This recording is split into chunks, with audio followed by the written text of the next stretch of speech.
रविवार म्हटलं की सगळ्यांनाच सुट्टी असते आणि अशा वेळेस सगळ्यांसाठी आपल्याला मस्त असा चमचमीत नाश्ता बनवायचा असतो. कधी कधी काय असतं मुलांचं की चमचमीत नाश्ता खाण्यासाठी बाहेर जाण्याची त्यांची इच्छा असते. पण जर आपल्या घरामध्ये 5-6 लोक असेल किंवा त्यापेक्षा जास्त लोक असेल तर एवढ्या सगळ्यांना कुठे आपण बाहेर घेऊन जाणार. तर घरीच असा मस्त वडापाव बनवून घेणार आहे. तर चला कोणताही वेळ न घालवता पटकन आपण आपल्या रेसिपीकडे वळूया.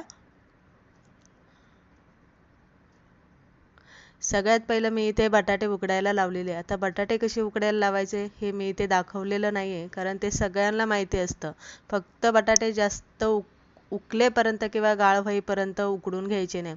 धने घेतलेले, जिरे घेतलेले, बडीशेप घेतलेला आहे, अर्धा चमचा ओवा घेतलेला आहे, आलं लसूण भरपूर घालायचा. जेव्हा आपण वडापावची भाजी बनवतो त्यामध्ये आलं लसणाचं प्रमाण जे ते जास्त वापरलं तरी काहीच हरकत नाही आहे. हिरव्या मिरच्या घेतलेल्या आहे, कढीपत्ता घेतलेला आहे. हे सगळं काय करायचं आहे, पहिलं वाटून घ्यायचं आणि सगळ्यात शेवटी कोथिंबीर घालायची आहे. कारण कोथिंबीर आपल्याला जास्त बारीक वाटायची नाही, तर अशी जरासं मोठीच ठेवायची आहे.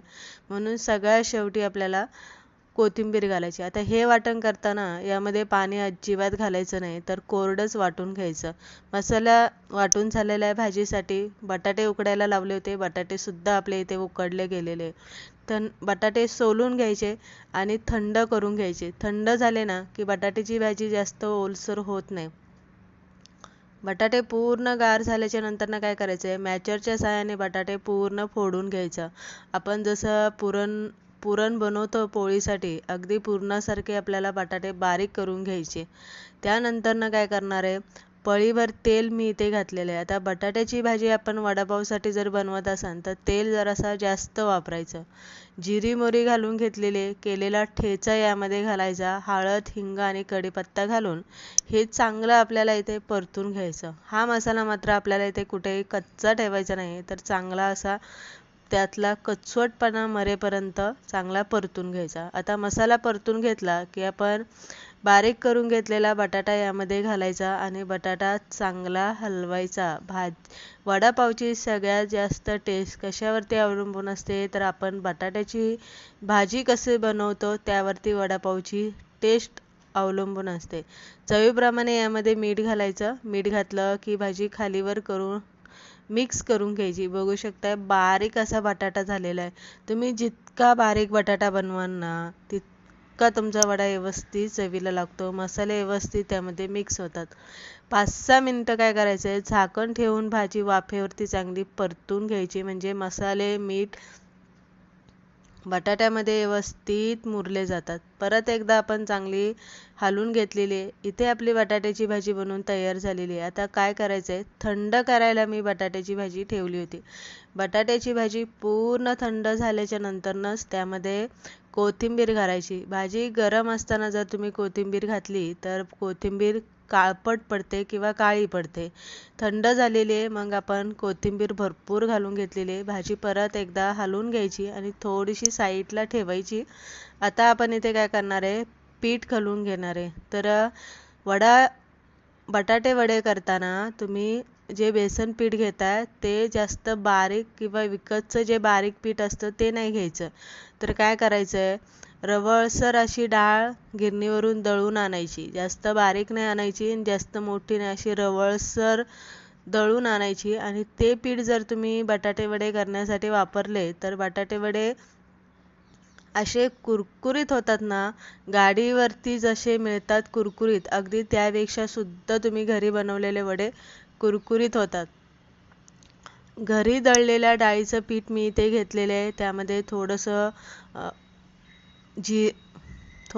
मी ओवा घातलेला आहे, मीठ चवीप्रमाणे घातलेलं आहे, थोडीशी हळद घातलेली आहे, हिंग घातलेलं आहे आणि थोडंसं लाल तिखट घालून पीठ इथे खलून घ्यायचे. सोडा बिडा मी इथे काहीच वापरलेला नाही, कारण पीठ आपलं रवळसर असल्यामुळे ते सोडा बिडा काही वापरायची गरज पडणार नाही. वड्यांसाठी पीठ खलवते त्यामुळे ते जास्त घट्ट नाही जास्त पातळ नाही, तर या पद्धतीने खलवून घ्यायचं. पीठ खलून तयार झालेलं आहे. त्यानंतर आपण इथे वडे बनवून घेणार आहे. आता आपण सगळे वडे असे एकदम बनवून घेणार आहे आणि मग तळणार आहे. तोपर्यंत 5-6 मिनिट आपलं पीठसुद्धा चांगलं भिजेल. भाजी तुम्ही इथे बघू शकता कलर मस्त आलेला आहे. दुसरी गोष्ट म्हणजे भाजी ओलसर नाही आहे, तर चांगली अशी पुरणासारखी कोरडी झालेली आहे आणि पुरणासारखीच बारीक झालेली आहे. आता तुम्हाला वडे कोणत्या साईजमध्ये बनवायचे तसे तुम्ही इथे बनवू शकता. जास्त मोठे बनवू शकता, बारीक बनवू शकता, मिनी वडे बनवू शकता, गोल वडे बनवू शकता, कसेही तुम्हाला आवडेल तसे. वडे बनवून तयार झालेले पिठामध्ये गरम 1 चमचा तेलाचा घालायचा आणि मग पीठ खलून घ्यायचं. त्यामुळे काय होतं, वडे तेलकट अजिबात होत नाही आणि कुरकुरीतपणा येतो त्यांना. वडे बनवून तयार झालेले आता पिठामध्ये तुम्ही हाताने सोडू शकता किंवा चमच्याने पण वडे तेलामध्ये सोडू शकता.